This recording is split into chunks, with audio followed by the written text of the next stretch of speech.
오늘은 그리스도 성체 성혈 대축일입니다. 그리스도의 성체 성혈은 하느님 아버지께서 우리 인간을 향한 사랑을 구체적으로 보여주시는 표징입니다. 예수님은 십자가에서 무참히 돌아가시면서 당신의 몸과 피를 우리에게 내어주셨습니다. 우리는 미사를 드릴 때마다 그리스도의 몸 하면은 아멘 하고 그분의 몸을 받아 모시는 사람들이에요. 우리가 이 성체를 받아 모실 때 영원한 생명을 얻게 된다는 것, 그리고 또 그리스도 안에서 사랑으로 모두가 하나가 된다는 것을 우리는 믿고 있습니다. 서로 하나가 된다는 것, 또 그래서 일치하게 되는 것은 사실 누구나 다 바라는 일입니다. 우리 사회가 하나가 되고 세상이 하나가 되는 것, 이거는 누구나 다 어느 종교 간에 다 바라는 것입니다. 또 그렇게 돼야 되겠죠. 하지만은 이렇게 하나가 된다는 것은 그렇게 쉬운 일은 아닙니다. 예를 들어서 우리 본당 공동체 안에서조차도 사실 성체를 받아 모시면서도 서로 일치하지 못한 채 서로 화를 내거나 싸우거나 비난하거나 험담하는 경우가 종종 있습니다. 열심히 미사에 참석하고 열심히 묵주기도를 바치지만은 옆에 있는 사람에 대해서 자기도 모르는 사이에 막말을 하거나 또 어느 때는 고집을 부리거나 또 자기 생각만 옳다고 주장하는 그러한 상황을 접하는 경우도 종종 있습니다.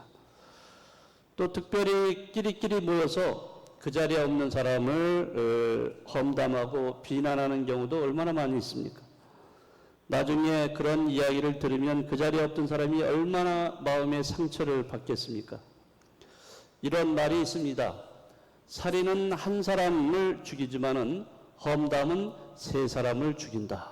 이런 말이 있어요. 어떻게? 험담을 하게 되면 험담하는 자기 자신이 죽습니다. 그리고 험담의 대상자도 죽고, 그리고 세 번째는 험담을 같이 들은 사람들이 죽습니다. 그러니까 이렇게 다 여러 부류의 사람들이 동시에 해침을 당하는 거죠.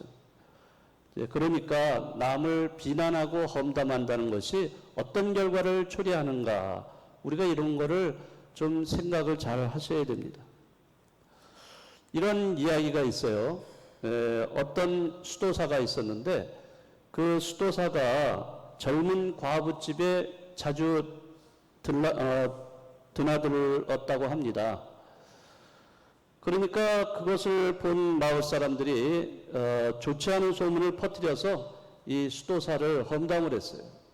아니, 수도사가 어떻게 젊은 과부가 있는 집을 그렇게 드나들 수가 있느냐라고 하면서 마구 비난을 퍼부었습니다.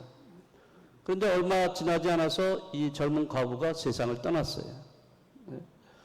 그때서야 마을 사람들은 이 수도사가 왜 이 젊은 과부의 집을 들락날락했는지를 알게 됐습니다. 왜냐하면 그 젊은 과부는 암에 걸려서 말기암 환자였어요. 거의 임종에 가까운 이런 상황에 있었던 겁니다. 또 과부이기 때문에 누구도 돌봐줄 사람이 없었어요.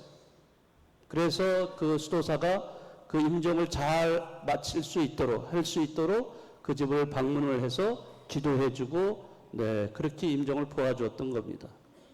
나중에 동네 사람들, 마을 사람들이 이거를 나중에 알게 됐어요. 그동안 가장 혹독하게 비난했던 그 사람들 중에 두 여성이 있었어요. 이 여성이 어느 날 이 수도사를 찾아가서 사과를 하고 용서를 빌었다고 합니다. 이런 사례에서처럼 사실 어떤 사실을 잘 모르고서 잘 알지도 못하면서도 남을 험담하고 비난하는 이런 상황도 굉장히 많이 있습니다. 이런 말이 있어요. 남을 험담하고 비난하고 비방하는 이야기를 하는 것은 마치 깨끗하게 청소해 놓은 거실 바닥에 누군가가 쓰레기통을 가져와서 거기다가 쓰레기를 부어놓는 거나 마찬가지다. 네, 이런 얘기가 있습니다. 그래서 어떤 사람은 어떤 자리에, 모임 자리에 갔을 때 거기서 없는 사람을 마구 험담하고 비난하고 하면은 그 자리를 그냥 박차고 나가버리는 사람이 있었어요. 왜 그러겠어요? 그렇게 박차고 나가는 사람은 자기 영혼이 더럽혀지기를 원하지 않기 때문에 그렇습니다. 네. 우리는 흔히 생각 없이 행동하는 경우가 참 많습니다. 누군가를 험담하고 비난할 때 나도 모르게 맞장구를 쳐요. 정말 그 사람 정말 못돼 먹었어. 뭐 이러면서 맞장구 칩니다. 하지만 신중하게 생각을 해본다면 비난하는 그 사람 역시 또 그 사람도 누구에겐가 나중에 비난받는 존재, 험담받는 존재가 된다는 사실을 우리는 깨달아야 돼요. 남을 험담하고 비난하는 것은 결국 제사를 깎아먹는 행위나 마찬가지입니다. 더군다나 신앙을 가졌다고 하는 사람들이 남을 그렇게 비난하고 깎아내리고 또 남이 나보다 잘 되면 축복을 해줘야 되는데 오히려 시기하고 질투를 한다면은 성체를 모실 이유가 뭐가 있겠어요? 네. 성체를 모신다는 것은 내가 성체를 모심으로써 거룩해지고 밖으로 나가서 내가 만나는 사람, 그 사람에게 이 거룩함을 내가 보여줘야 돼. 그렇게 거룩해진 사람이 남을 험담하고 비난할 수 있겠어요? 만약에 그렇게 하는 사람이라면은 그 사람이 미사에 와서 성체를 모시지만은 뭘 모시냐? 그냥 빵만 모시는 거나 마찬가지예요. 성체가 아니, 더 이상. 성체를 받아 모신다는 것은 자동적으로 이웃과 일치되는 것은 아닙니다. 노력을 해야 돼요. 우리가 거룩하게 내가 변화됐다면 그런 거룩한 사람답게 노력을 해야 돼요. 여러분이 잘 아시는 법정 스님, 이미 오래전에 작고하신 분이지만은 무소유를 외치신 분이지 않습니까? 그분이 이런 말씀을 하신 적이 있어요. 열린 마음으로 보면 모두가 하나, 닫힌 마음으로 보면 모두가 타인. 근데 이 짧은 말인데도 그 말을 들으면서 굉장히 마음에 와닿았어요. 열린 마음으로 보면 모두가 어떻게 된다고요? 하나. 닫힌 마음으로 보면 모두가 타인. 남이에요, 남. 예? 그러니까 우리가 열린 마음으로 될 때 비로소 바로 옆에 있는 사람을 내 이웃으로 받아들이고 또 그 이웃과 함께 하나가 될 수가 있습니다. 왜? 상대방을 바라볼 때 그 상대방 안에 우리가 주님을 발견할 수 있기 때문입니다. 주님이 계시다는 걸 안다면 우리는 주님을 사랑하는 사람 아니에요. 그러면 우리는 자연적으로 이웃을 사랑하는 사람이 될 거예요. 그럼 이웃을 사랑하는 사람이 된다면 어떻게 이웃을 비난하고 험담하고 깎아내리고 그렇게 할 수 있겠습니까?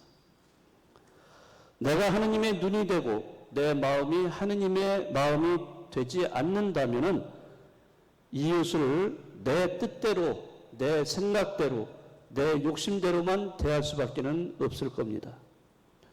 오늘 그리스도 성체 성혈 대축일을 맞이해서 정말로 성체를 모시는 사람답게 또 신앙인답게 내 말과 행동을 여러분들이 보여주셔야 돼요. 내가 성체를 모셨다면 거룩해진 내 모습, 내 삶을 바로 옆에 있는 사람들에게 나가서 가정에서 직장에서 이 사회에서 여러분들이 보여주셔야 돼요. 그걸 우리는 증거하는 삶이라고 합니다. 증거하는 삶. 이런 증거하는 삶이라는 것은 다른 게 아니에요. 예수님의 사랑, 그 사랑을 여러분들이 보여주셔야 합니다.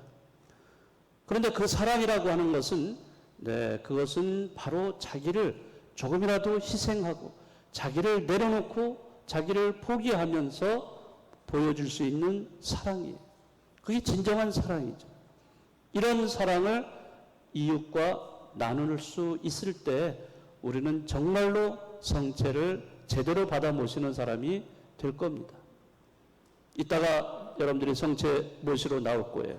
그러면 저희 사제가 그리스도의 몸, 그럼 여러분들은 아멘 하고 응답하죠. 네, 그건 그렇게 하겠습니다 라는 다짐이 여러분들이 들어있는 거예요. 여러분들은 이미 결단을 내리고서 받아 모시는 거예요. 그러면 그 성체의 의미대로 살겠다는 의지가 들어있는 겁니다. 네, 이러한 거를 잘 아시겠죠? 이미 아시겠지만은 다시 한번 상기하시면서 이제 이 성체에 대한 그런 의미대로 살아가는 여러분들이 되셨으면 좋겠습니다.